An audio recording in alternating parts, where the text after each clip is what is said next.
Welcome back. So it's SME Mondays, and we bring you some of the businesses that are doing their best in an economy like this. And Oluwafemi Opeoluwa is the brains behind Oluwafemi Clothing, a menswear fashion brand that manufactures retail clothing for the working class Nigerian. And his products include suits, shirts, ties, and anything to do with guys, basically, and what they need to have weddings or at work, whatever it is. Anyway, so he's joining us this morning, and it's good to have you looking sharp and dapper in your Oluwafemi Clothing. That's what it's called, right? Yeah. And you started this many years ago, over a decade ago. And, so tell us this journey, because sometimes, it's easy to see the success and to say, oh, wow, this guy's doing so well now. I wish I could be like him. But it's also nice to have the backstory. Yeah. Okay. Started business about officially like 13 years ago, but unofficially like 16, 18. When I finished from the university, I had an extra semester, and I couldn't go back home and tell my parents that I'm not graduating this year. So I had to, okay, you know what? I've always wanted to do fashion. Let me just try my hands on it. And then I tried my hands on it, and the money never stopped coming. And I was like, okay, I can do this for a living. Wow. That's amazing. And, so you started, there's something that you said which I thought was instructive when you said that when you started, you had this problem with keeping up with consistency in quality.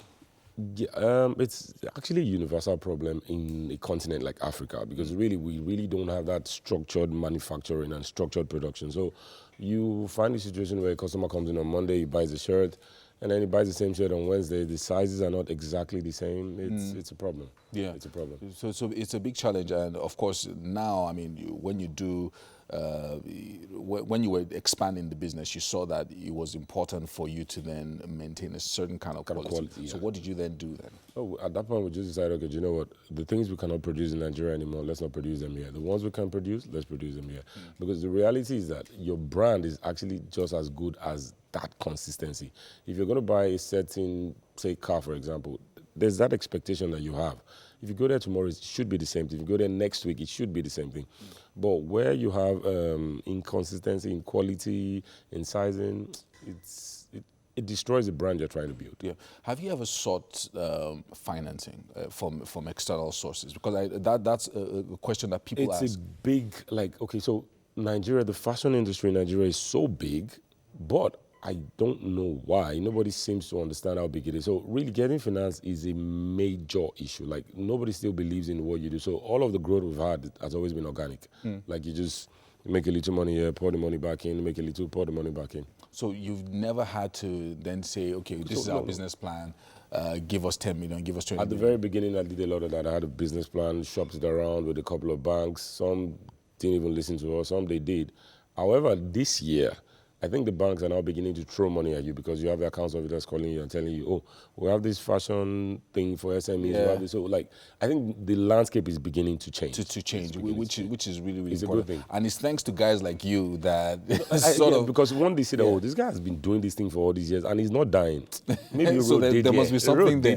There must be something there. And lots of guys are also coming into the space as well. So now let's talk about the market and the kind of people that you target and the responses that you get from these guys, because you make everything. You make socks, you make ties, you make the suits themselves, shirts, pocket squares. So who are the guys that you're talking to? So when we started out, we wanted to just design clothes and sell them, but later we realized that the buying customer had a 9-to-5. If he has a 9-to-5, he wears a certain type of clothes. So realizing that, we realized that, okay, you know what, we need to fine-tune the business. So, okay, why don't we just have a brand that is tailored towards just the working man? Because really, people need to wear clothes to work. It's as simple as ABC. They have to eat, they need to live, they need to wear clothes to work. So we decided, okay, you know what, let's cut out the design. Let's just focus on selling working class clothes. And it's been fantastic. Like, it was a turning point, really. Wow. Like, the results were immediate. You didn't have to wait 4 or 5 years to see, oh, is this working or not? It was instantaneous. That's amazing. That's amazing. So are your clothes expensive or affordable? Because sometimes people say, oh, we're in the premium space. Our suits are 150,000. I think anybody that does that personally, this is my personal opinion. I think anybody that does that in a country like Nigeria, you're not being realistic. Like, honestly, how many people can afford 150,000 for a suit? Let's be realistic. Yeah. Not a lot of people. So we design everything we do from the jump off. We know, look, it has to be affordable. This is the end. Before we even put cloth on paper, we think about it. Okay, how much would the customer buy it for?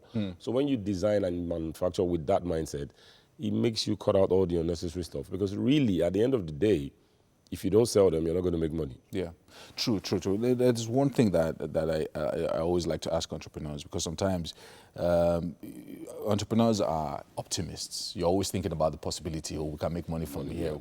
But really, sometimes nobody sees the time when you're shedding tears, or when something breaks down and you have to fix it, or you have to dip into your finances to do things like that. So the major issues that you faced at the beginning, of course, those are behind you now. But now that you're bigger, what are the major issues, and what are the things that you feel should be done? It would always be finance, because in the business like fashion, you can never have enough money. Like, you can never have enough money. So it would always be finance, and knowing, okay, do you know what? We need 10 million for this, but we don't have 10 million. Can we make it work with 2 million? Can we make it work with 1 million? And then you realize that quality, though. A lot of times, not necessarily, no. Most times, once you remove your ego from the equation, everything becomes very clear. Okay, so you want to buy a suit from me. I want you to receive the suit in a certain type of bag.